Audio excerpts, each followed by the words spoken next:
הרכבת ריקה יחסית מזמנים אחרים. אפשר ללמוד עכשיו ברכבת בשלווה.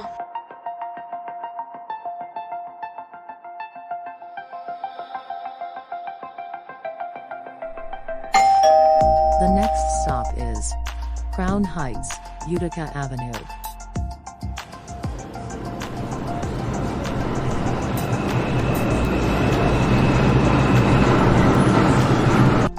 או, אפילו עולה לקרון בחור יהודי שנוכל לדבר איתו.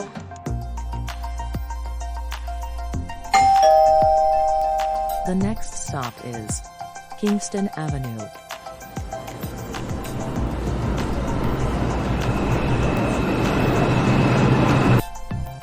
מה זה אמור להביע? למה הוא עושה את זה? ישאל אותו בנימוס מדוע.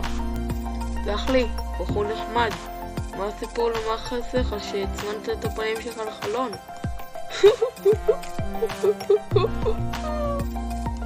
סליחה, לא התכוונתי להעליב.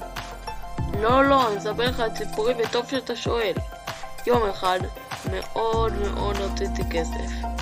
ואז לילה אחד.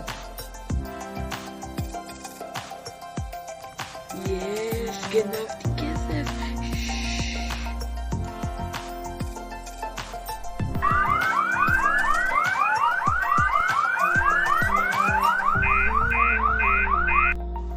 בית המשפט,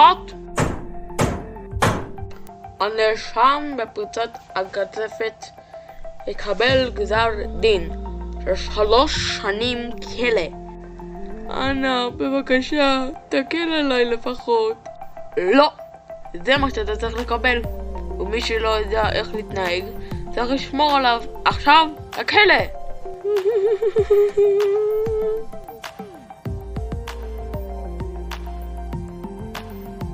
אני שמח לבשר לך שעבר לך 3 שנים ועוד כמה ימים אתה משתחרר. אני משתחרר, אבל רגע, איזה פחד. האם אמא ואבא ירצו אותי בבית? בכלל. אני צריך לכתוב להם מכתב. לכבוד אמא היקרה.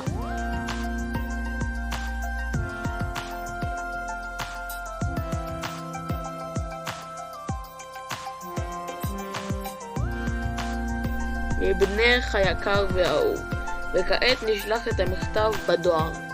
אז זהו הסיפור שלי, והיום יצאתי מבית הכלא. בשעה טובה, שהחיינו. וואו, פתאום אני ממש מבין את הלחץ שלך.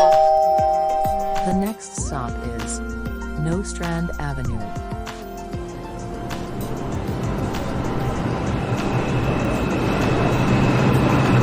לא, אין שם דגל כחול.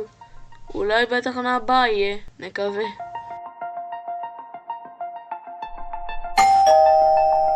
The next stop is Eastern Parkway, Brooklyn Museum.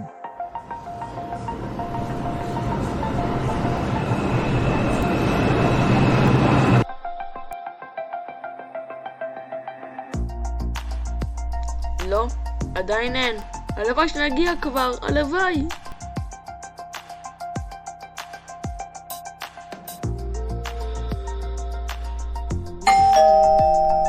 The next stop is 7th Avenue. רגע, אני עושה?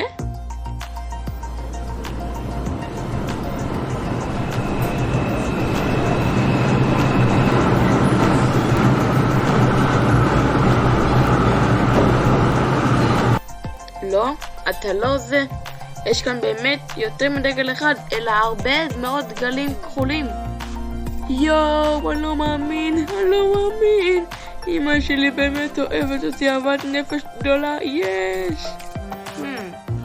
אולי אפשר ללמוד מזה משהו חודש אלול. שנה שלמה היינו כמעין בית כלא. מנהל בית כלא הזה הוא יצר הרע. ועכשיו בחודש אלול אנחנו שואלים את עצמנו, רגע, אבא יקבל אותי למרות שעשיתי רע? אז מה אתם אומרים? אז הסיפור הזה שהוא בעצם משל, יסביר לכם את התשובה.